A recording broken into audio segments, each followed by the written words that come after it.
What is up, Western Oregon? We are here for episode 7 of the TD show. And Danny, we're about to have another special guest. He is the director of scouting for the Oregon Ducks football team. Chances are, maybe if you're a Ducks fan, one of your favorite players was recruited or maybe scouted by this man standing to our right, sitting rather. We are joined by Tyler Dean. How fitting on the TD show, we bring in another TD, Tyler Dean. So Trevor, I'm a little jealous because in my podcast, my initials are also TD. Okay. And my dad named me Tyler because of TD is for touchdown, right? So it's a great name. You stole my show idea, so I'm gonna have to come up with copyright issues. With a new name in the future. Man, we're gonna have to go to court. Fired up to be here with you guys. That's Appreciate awesome, you, man. Thank you so much. Can't wait to have you. Sorry for stealing. It's all good. Your flow there, your podcast idea, but you've been stealing a lot of recruits from people, man. You've been putting in work for the Oregon Ducks, and in this current era of college football, everyone's competing for the playoff. You got the transfer portal, you got NAL, you got this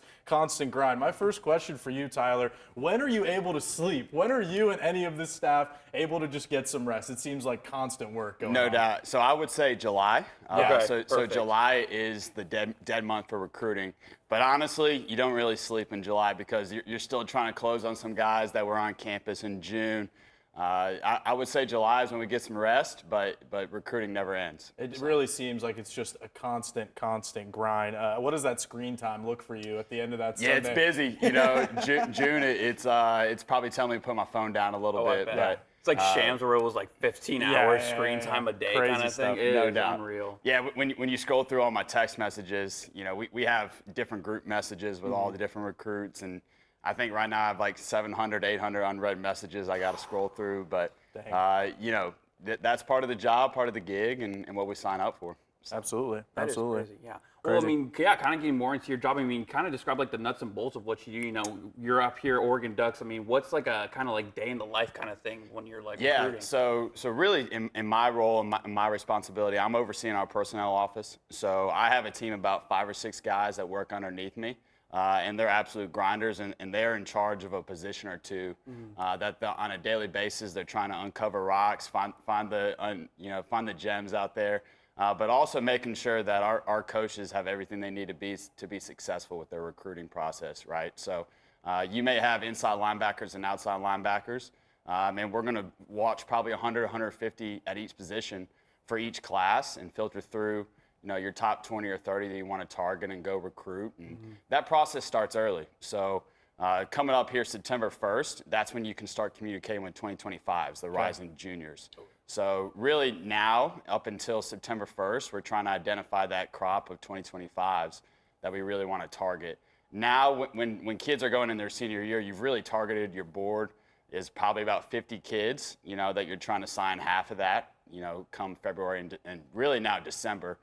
Because the signing period, a lot of kids sign early in December. So at this point in time, we know who we want in the 2024 class. Now it's just about closing. But really for your rising juniors, you're looking to build a board of 300, 400 kids out there and try to figure out which guys that have interest in Oregon throughout the fall. That way, come January, February, March, you're trying to get those kids on campus and really target, your 100, 150 around the springtime, and then you kind of dwindle that list down to 50 or 60 in the summer. So, you're always trying to find another prospect out there that no one knows about. But really, at the end of the day, there's so much information out there now in recruiting. Right. 10 years ago, people got on Rivals, and that was like a big thing to be on Rivals. Right. But now you got On3, you got Rivals, you got 247, you got ESPN.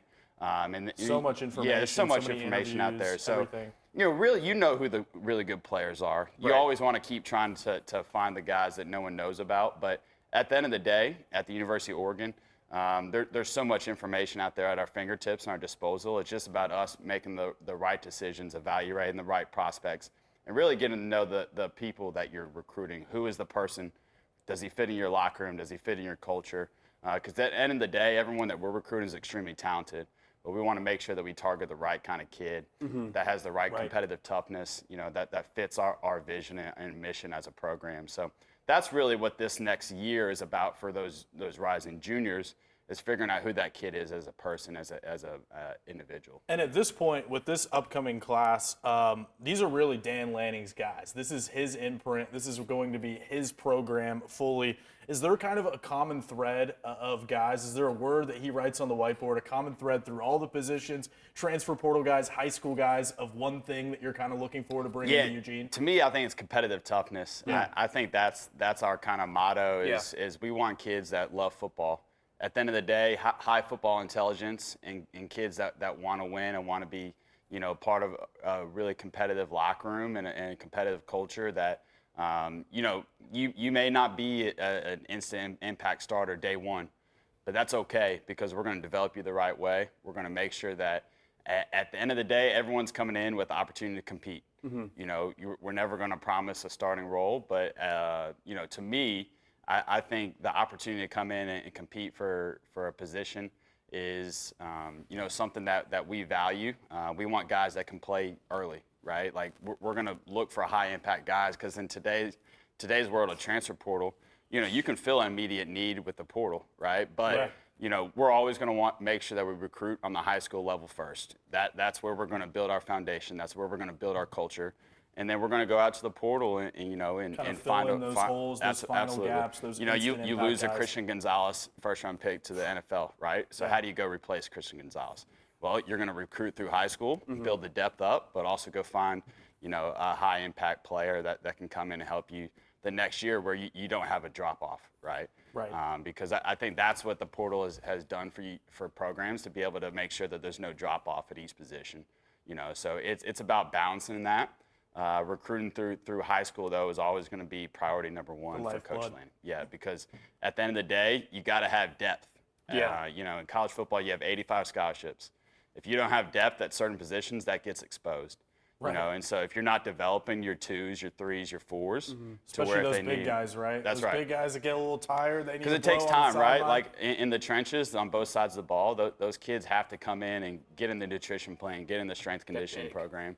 And so it takes time to develop in the trenches. And so you got to be able to, have a great plan in place to develop those big guys. They need time to get that barbecue, get That's that right. food in them, get on that nutrition plan, get in there with Wilson Love, the strength and conditioning guy. Yeah, Wilson to me is the best strength and conditioning coach in the country. I think the way that Wilson, specifically the big guys, because Wilson played up front at Alabama, and I think the way that he trains our bigs is tremendous. Yeah, that's a great experience to have. So, no, I think Wilson, our whole strength and conditioning coaches, this is their time of the year to really, make their money is in the off season right here, especially in June, July, heading into August when you're heading to fall camp. I think I've already seen a tremendous transformation from year 1 to year 2 with our guys' body types, and that's a huge credit to Wilson and his staff.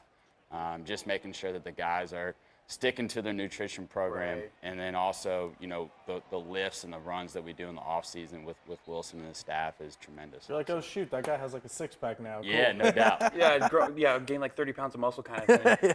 Tyler, I'm really curious. So you were talking about, looking for these high impact players, whether it's like high school or transfer portal. Is there like a moment, like, I don't know, when you're watching through like hours of film where you kind of have like a Sonny Vaccaro moment, finding Michael Jordan, just kind of like, oh my God, look at this kid. It happens. Highlights. Yeah, it's really exciting.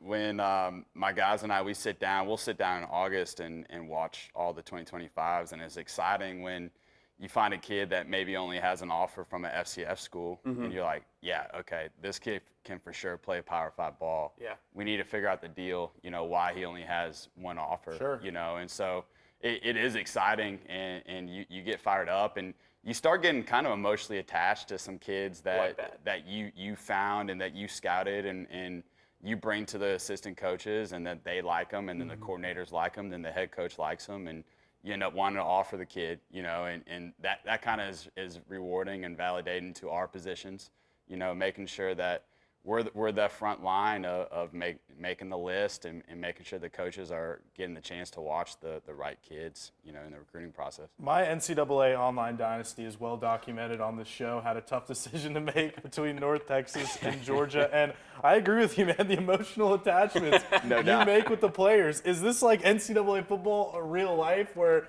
you're building those relationships? I mean, Is it similar at all to the virtual world? No doubt. I think that's a key word is relationships. Right. Because at the end of the day, there's a lot of programs that can sell a lot of similar stuff, right? Right. You can sell facilities, you can sell, winning history, you can sell your coaching Everyone's staff. got the uniforms now. Oregon's not That's right. necessarily the unique one there like they used to be. Everyone's got the alternate uniforms, the facilities, right? Yep. But, to me, I think what wins out in recruiting is still relationships. How well can you connect with the kids?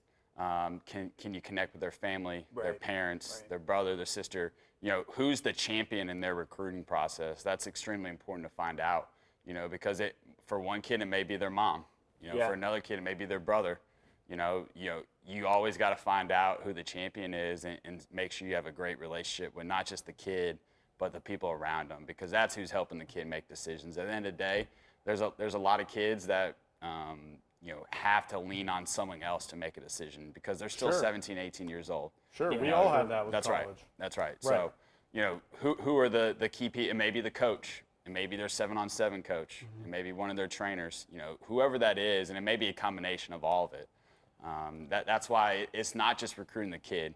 It's recruiting everyone around the kid as well is super important. Right. Is that something you kind of learned early in your career how to do? How to Yeah, find that? it takes time. I was young to the game when I was at Texas A&M and just trying to get my feet wet. And the more that you're around it and that you go through recruiting processes and you miss on a couple and you learn, okay, let's analyze why we missed on a couple of those kids. And, now I feel a little bit more veteran in the game a little bit when now going on year 6 in college football and especially getting out here and getting under Coach Lanning's staff. I think the way Coach Lanning recruits is an absolute elite level. And I think he leaves no stone left unturned in every little aspect of the recruiting process. And just learning from Coach, I'm super grateful for a guy like that, a boss like that, a leader like that. He's the absolute man, and I've learned a lot from Coach Lanning of how to be a better recruiter, and so just kind of being a sponge and picking different things from different people in the industry, especially a guy like Marshall Malco, who's our chief of staff, who was with me at Texas A&M as well, learning how he did it at Georgia, how he did it at Alabama. All of that is just kind of a culmination of how you can continue to grow and be a better recruiter. And how do you differentiate yourself? I think in recruiting, you got to find ways to be different and be unique and separate yourselves, whether it's the visits, whether it's the hotel setups during official visits, the communication process, how well are you, connecting with a kid, all different things like that. You got to separate yourself and find ways to be different, unique. So. I think that's the thing that Lanning for sure excels in when it comes to recruiting is just how he separates himself. I mean, you see he's going out with recruits. They're fishing right there, right outside of Austin Stadium and stuff like that. But I feel like, too, that's what really, like I said, separates him is the relationships he builds with these recruits. I mean, how has it been with Lanning? I mean, you touched on him a little bit right there. But, how is it, working alongside him, working along like the staff that he brings in, just building those relationships not only with the players but within the staff itself. Yeah, one thing that I think Ducks fans can be proud of is that Coach Lanning is absolutely relentless. Yeah, and there's not a single day that goes by that he is not pouring every single thing that he has into this program, this organization, and so I think just learning from that of how to go about and attack each day with a growth mindset. I think that's something that we talk about with our players a lot, but just even for us as a staff is how do we continue to be better, and we're going to miss on a few kids, for different factors, maybe distance, whatever the case may be, but how do you go back and analyze it, go to the drawing board and figure out how we can improve. And so I think Coach's growth mindset and his relentlessness allows us as a staff to really take to that. And to improve every single day. So you come from SEC country. Obviously, they've been dominating the playoff, the national title picture for a while. A Pac-12 team has not made the playoff, since 2016. Oregon hasn't made it in a while. I know that that's the aspiration here. A program this big, the money being poured into it. Dan Lanning coming from Georgia. I know the aspiration is to win a national title. So is that a discussion in the room constantly about how do we get up to that level again? How do we get up and compete with the big No boys doubt. in the Yeah, SEC? at the end of the day, we came here to win a national championship.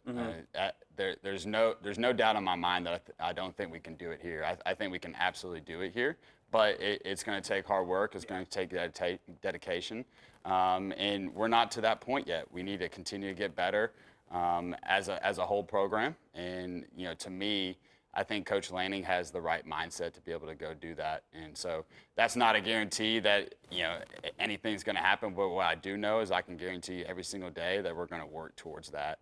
And that's our goal, because at the end of the day, if you're not working towards a goal like that, you're doing it for the wrong reasons in this business. Like, let's go win, and so, Especially at a place like this. Yeah, I think we have every single thing that you need to be successful. Because of great administration, great resources, great commitment to being successful. And so now it's just on us to continue to keep chipping away every single day, and try to improve and get to the point where we want to be. But I think, with the experience that we have on staff, Coach Lanning has been a part of 2 national championships. Yeah. Coach Chapoy has been a part of a couple national championships. We have people on our staff that have been there and done that and know what it takes and has the right vision, has the right mindset to go accomplish that, And so I think we have all the right pieces in place, and now it's just every single day, get 1% better and go try to chase a dream and chase a goal. And I know that's what our players want, right? Like, at the end of the day, when you're a competitor, you want to go play for the biggest stage. And, right. I think our guys have had a tremendous mindset this offseason. They're working extremely hard, and hopefully we can go, when we kick it off against Portland State, see where we're at, and just take it one game at a time, and see what this season and here on out, the direction of this program, where it takes us. Tough schedule. The Pac-12 feels pretty loaded this year, so excited to see how that all plays out. We're going to hit a quick break in a minute. Do you have anything else on this matter? No, I think we're good to go to break, yeah. After the break, we're going to really talk about some ball, talk about what you're looking for out there on the trail. So we'll be right back with the TD Show.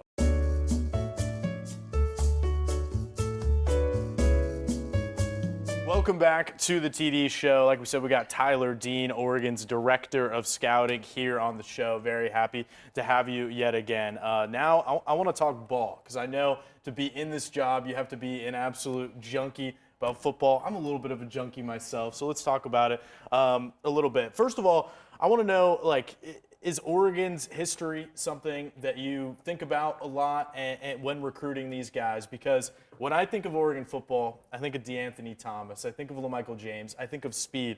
When you're scouting some of these skill positions, do you think about Oregon's past at all and kind of factor that in at all? No, absolutely. I think the word to describe Oregon in the past is explosive, right? And I think we were able to recruit some kids that I think are going to continue to bring explosiveness to our offense. And kids all the time talk about DeAnthony Thomas. They still love that talking guy about lives DeAnthony on, Thomas. dude. He is, like, still to this day, these recruits absolutely love him. Yeah. And maybe even more so than Marcus to some of these recruits. Well, yeah, I feel like Reggie Bush was kind of the guy for maybe a couple years ago, like maybe when I was in college, 2016 to 2020, maybe when you were in college and stuff, he was the guy. But I feel like DeAnthony Thomas was kind of the guy that got past the torch in terms of speed and making it look cool. I feel like that's what I think about with Oregon is, like, we're going to be good, but we're going to make it look cool with some of these skill positions. Right? Yeah, flash, right? Yeah. Playmaking ability, be able to put points on the scoreboard. When you think of Oregon of the past, that's kind of what you think of, right? And so I think we had a really explosive offense last year, and hopefully we can continue to build upon that. And still, I think you saw us have the ability to run the football, and get big and bully people around in certain drives during last year, but also still be explosive and hit big plays. So that's what you want. You want a good balance, right? And so I think we're always going to continue to try to recruit explosive playmakers that put points on the scoreboard. Sure. I mean, are there any certain positions that you're really excited for these next couple of years, where it's 2024, 2025, you're like, all right, like these running backs, these receivers, or anywhere just where you're really excited just looking at them? Yeah, I just think up front, I think that's how you continue to build a culture, is who you recruit on the O-line, D-line, and, in size and physicality up front. I think that's where you can kind of separate yourselves. Is if you look at teams of the past, the last couple years with Georgia. Yeah. You know, all the guys up front that have gotten drafted in the first round in the last couple years. Hogs, yeah. At the end of the day, you still win up front. And so I think the guys that we've been recruiting on the O-line, D-line, and the size and physicality that we're bringing to certain positions is really exciting to me. So I think that's where we're going to continue to see us, you know, reach new heights, is if we continue to recruit those positions. Those big boys. And obviously, you know, probably starts right with the measurables. You want those 6'5", those 320, 330 guys. But then when you turn on that huddle tape, the ones that get dropped in your comments constantly, when you look at that, what are you looking for, say, with a big O lineman? What are some of the traits that you really want to see? Yeah, so I think, to me, if you play tackle in high school, I think you always have the ability to kick in, because I think you're athletic, you have bend, and I think to be a great interior lineman, you got to have great bend, because you got to play a really good pad level. Because you think about it, you may be going up against a guy like Aaron Donald, you know, that may be 6'1", right? Yeah. He's a really twitchy 3-tech, but at the end of the day, you got to be able to bend, play with good pad level, and create movement. And that's how you're able to run the football, is if you have an interior lineman that can displace. So tackle translates well. Yeah, to that in high school? because I think it's easier to put weight on than take weight off. You know, especially if you have the frame, if you have the length, if you have the measurements. You know, you may be 6'5", 280 in high school. Well, you can easily project that to be 300 pounds, 310 pounds in college, right? Because it's easier to put 10, 15 pounds on. But if you see him have really good feet, have the ability to kick step and be elite in pass pro. You know, you see the athletic ability to be able to pull and get out to the second level. All those traits, I think, translate to be able to have some position flex. That you really look at O linemen that NFL teams are drafting nowadays. You have to have position flex, because you only keep about 7 O linemen on a 53-man. So if one goes down, you got to have the ability to kick guys in and out. Now, your elite left tackles like Trent Williams, that's all they're going to play, right? That's where you're paying them to play. But your number 3 through 7 O linemen have the ability to play at multiple positions, and also if you have the ability to snap, like centers are super valuable, you know. So if you see a guy snapping on film in high school, that's exciting, right? Because it's not something that everyone can do. You know, the blocking might be similar to a guard, where you're getting inside, you're getting on those double teams, maybe pulling a little bit on a counter play. But the ability to snap is a lot of composure involved with that, especially with the shotgun offense like you guys run a lot of, right? Yeah, I mean, think about it. You may have a 350-pound nose tackle head up on you, you know, playing zero tech. O-line is different, bro. You got to be a little sick in the head to be playing up there, up front, and be able to mix it up like that for sure. Oh, 100%. You mean, you see like those high school videos where they have the O-line come out and like those hog trailer things, they're shaking the whole thing. They are a different breed. I mean, those guys are different, bro. I was at the Las Vegas Bowl this year. I forget the guy's name at Florida, but the biggest player I've ever seen, number 21. Yeah, Desmond Watson. Watson, I'm sure. He probably knows everyone in the country. Yeah. That's the biggest player I've ever seen in my life. I was there in Atlanta. Jordan Davis was hanging out on the sideline a year after he had left Georgia. He was pretty big, but that guy. Yeah, I think Desmond is 410 pounds. 410. Yeah. So imagine lining up directly on him and finding a way to get leverage. That's where leverage is so important. Low man wins, like they always say. But what's your favorite position? Like, what really gets you hyped up? I've always had a thing for running backs, because I feel like there's like a little extra special juice. There's that vision element that you can't teach. Like, Frank Gore wasn't always the fastest guy. Yeah. He didn't always have the flashiest moves, but there was kind of an extra sauce of just like that vision. So that's what gets me excited, is looking at some running backs and just the variety of ways they could get it done. The fact that like TJ Duckett played the same position as Warwick Dunn on the same team. But what's a position that really gets you excited to kind of watch? So first off, running back is a unique position to scout, so because it comes in all different shapes and sizes. Like Tariq Cohen, you know, played in the NFL for 3 or 4 years at 5'6", you know, and then you got Jerome Bettis, who was 260 pounds, right? But I think the trait that all running backs have is elite acceleration, change of direction, deceleration. So everyone talks about the ability to accelerate, but no one really talks about the ability to decelerate. How do you stop, start, and start again, right? Yeah. And so I think all running backs have elite vision. They got elite toughness, right? And then they have the ability to accelerate and hit top speed quickly. Because how often do you see a guy, you know, run 80 yards in football? Maybe twice a game. Right. So I think the elite running backs have acceleration and long speed, but a guy like Reggie Bush had that. But, you know, I think if you got thick lower body, great contact balance, and the ability to accelerate quickly, then you can be a really good running back with great vision and pad level. Yeah, So. just finding those little pockets in the defense is so cool to me. It's such a fluid position, going around your blocks. Maybe if something doesn't go right, how do I cut back? There's an artistry at that position for sure, I would say. 100%. Yeah. 100%. Yeah. Yeah, and it's strange to me the way the NFL's going is they've kind of totally devalued the position. Which makes me mad. Which makes me mad. I hate to see it. These guys aren't getting the biggest contracts, but you look at a guy like Nick Chubb or Derrick Henry, their importance to the team cannot be questioned. And sometimes with like Nick Chubb, I'm like, this guy doesn't get the ball enough. So it's definitely a position that's being devalued, but at the college position, it's not devalued at all, right? I mean, that's got to be one of the biggest priorities.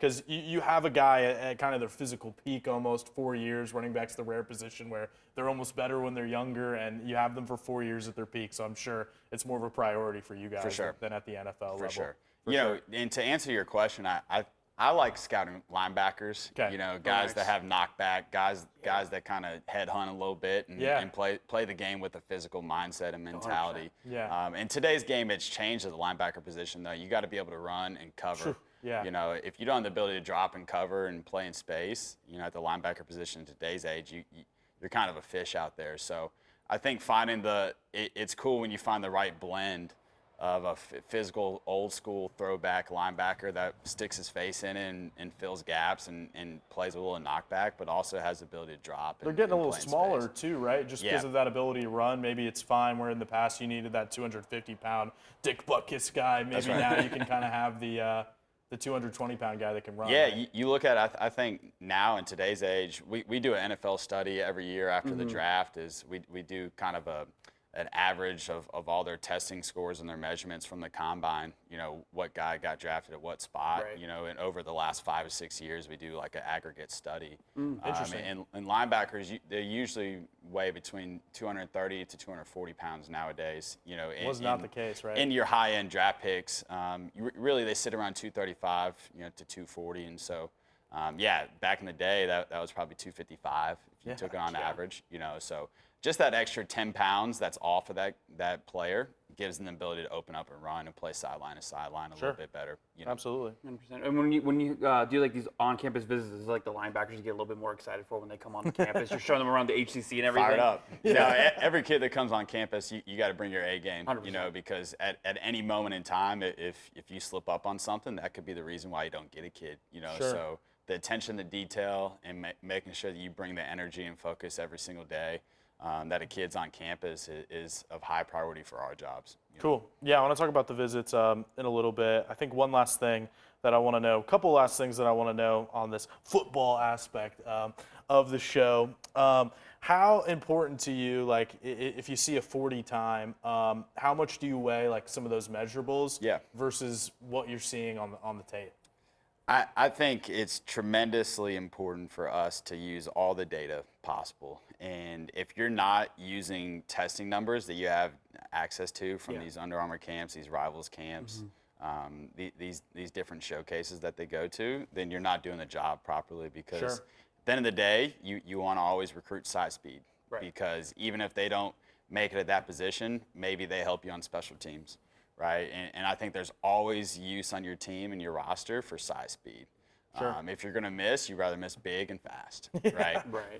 Because they can at least do something for you. But yes, that's a baseline. That's a start. That's how we filter through guys. And there's certain criteria to each position that you would like them. Like corner, to me, if you look back at all coaches' corners that he had at Georgia, and then this year with Christian Gonzalez, like Christian Gonzalez tested the best out of all the corners in the draft, right? And so I think there's a certain criteria at corner, size, speed, athletic ability, and length, you know, that all these guys that play at elite level have. And Christian obviously had that. That had to be an exciting tape to watch for sure. You know, and so Christian's one of those guys that had, you know, the measurements and the speed in high school, but people overlooked, you know, and so he didn't have as many offers coming out as you would expect a guy with his caliber to have, right? And so credit to Coach Meat to be able to develop him at Colorado and then also here at Oregon. And because he had some good tape there for sure. Yeah. So, you know, I think the testing numbers, the size, speed, it all matters. Yeah. 100% Yeah. matters. That kind of brings me into my last question, and then we'll take another break, get you out of here pretty soon. But how do you balance that? Because that wasn't the case a few years ago before the portal kind of opened up. This whole new dimension opened up for all of us in 2018. How do you balance, like, you touched on it a little bit earlier, but is transfer portal recruiting something that you always have to keep an eye on? Do you have to watch basically, like, how do you do that? Like, how do you filter through, because you don't know who's going to enter the portal? How do you tackle that task of bringing in transfers and scouting the entire nation? How do you find the time for that? For sure, yeah. So we have a tremendous team. Just to give some props to my guys, the Ryan Brosnans, the Brian Bachmans, the Drew Houses, Jake Canedas, Blake Redmonds, and Kobe Sias. Like, those guys are the guys that don't get talked about enough as to why we're a tremendous organization and why we recruit well, because they're the ones that are watching the most tape, really, honestly, of everyone in the building before it even gets brought to my table. And so a couple of guys that just do the college scouting directly, they make sure that they're scouring the portal, and every single kid that goes in, we're going to watch his tape. We're going to do a background check on him. We're going to make sure that this guy fits who we want to be as a program and a culture, and make sure he fits in the locker room. But yeah, we kind of, with the way that we do high school recruiting and that we build our board in the high school level, we're going to build our board in the college level, in the portal level. So we have a portal board, and then we have a high school board. We kind of manage both of those. It's a lot of hours of tape and making sure that we're evaluating the right kids. But every single kid that goes in the portal, we need to make sure that we do an eval on in some Crazy. format. It's crazy, the task, because it's like you got to have your eyes on the entire nations of prospects at the high school level. And I'm sure, too, like, you always do advanced scouting of games. Now you're like, that guy on the tape. Yeah, so it's good to kind of have your radar. For sure, and you yeah. can double dip there. My department, we do an advanced scouting report every week, and so there's already write-ups of all the guys that we played. So if someone that we've played, they go in the portal, we already have a write-up, which is nice. So we have a better idea and better feel for who they are as a player. Yeah, and I know those guys love that part of the job. They love getting in there, grinding the tape. Those are football guys. We're running out of time a little bit with you here, so we're going to hit another break and talk about some visit stuff, talk about a couple other things. But we'll be right back with the TD Show.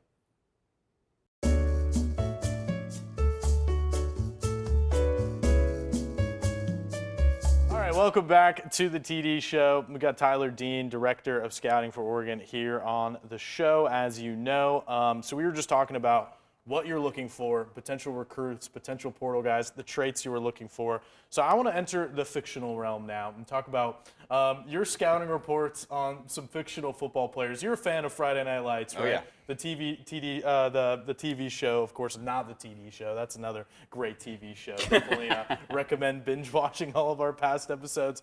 But let's start there, and let's start with Tim Riggins of Friday Night Lights.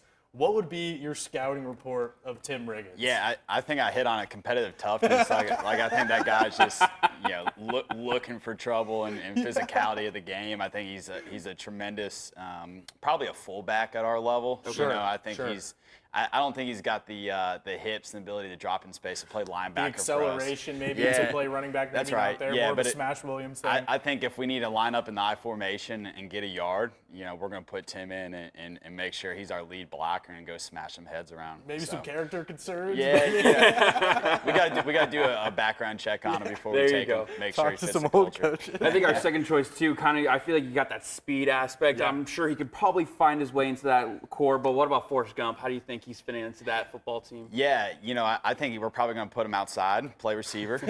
Probably our Z, and just go run posts and verticals and let him go stretch the field, because I think he's going to be able to run for days and line it back up, run again, just keep stretching the field. So we'll throw some bombs to Forrest Gump. Have him on punt return and kick return too. Yeah, so kick return. So punt return, I don't know if he's got the change of direction and make you miss. Sure, he just goes straight. But I think he's got straight line speed, and so I think if we put him on kick return, he may house a couple for us. You're gonna make some stuff happen there for sure. To remember the Titans, Sunshine, kind of a mercurial Ronnie Bass character, kind of a controversial figure on that team. He came in. Wasn't sure how he'd fit into the culture. How do you think he'd fit into the culture at Oregon? He'd fit in just fine. a lot of California kids on the roster. He would fit in just fine with those guys. That is awesome. Next segment. The next segment, I got a little something for you. I'm going to hit you with a couple words, couple phrases. You give me just one-word answers. I'm going to give you like a name, phrase, whatever. So I'll your initial thoughts. Your initial thoughts. So first one was just Oregon. Yeah, I think beauty. The one thing that I didn't realize before coming out here is how beautiful this state is, and especially around this time of year. And so I think Oregon, to me, is natural beauty that people in the whole entire country don't really know about. Yeah. And so I think it's really, really cool for us, especially when kids come out here during the summertime and their parents come out with the perception that they think it's just going to be raining all the time and overcast, and like, wow, this is actually like really cool. Yeah. So I think it plays in our favor a little bit because of the perception that people have across the country. There you go. When they come out here on their visits, they see the natural beauty of Oregon. So. Yeah. What is your one word? You're from Memphis. Your perception of Memphis barbecue? Number one. All right, and then after that, Eugene barbecue. Not close to number one, but it's okay. Eugene has different areas of where we excel. All right, that is incredible. Let's get a couple coaches in here. Just one word to kind of describe their personalities. Tosh Lapoy. Relentless, absolute warrior. I think he is the definition of a football guy. Yeah. And I absolutely love working with Tosh Lapoy. Tremendous ball coach, and he's a warrior. Carlos Lachlan. Oh man, Coach Locke. I would say dancer. You should see this guy. Oh, really? Dance moves. He's the best dancer I've ever seen. Really? Yeah, like What this kind of guy. dancing? Oh, everything. Really? You see him out on the dance floor. He's got tremendous moves. But I think Coach Locke brings such passion to his room. Yeah. And the way that he cares for his players it is on a tremendous level that I haven't seen before. I think his Lock boys are like a really extremely tight unit. And so I think that comes when you have that kind of togetherness, that comes from position coach, pouring into the players. One thing about Coach Locke, he's going to give you every single thing he's got. So yeah, dancer may not be the best. No, that is the best. That's a good one. I didn't expect that. I think Coach Locke has tremendous passion for his kids. Last one for you on this segment. He's new in town, replacing very good offensive coordinator and Kenny Dillingham now, who's off to ASU. Will Stein. Your description, your initial thoughts. No, I think he's a ball coach. Yeah. I think he knows the game at a high level. Yeah. He actually got replaced by Teddy Bridgewater at Louisville. I didn't know. Oh, wow. Yeah, so he was the starter at Louisville. Yeah. And he'll kind of talk you through that story. But yeah, he's awesome, man. I love being around Coach Stein. I think he's a ball coach. I think he knows the game at a high level. Yeah. And he's just kind of a dude's dude. He's fun to be around. Love having him on staff. He's going to be a great addition for us. Love Coach Stein.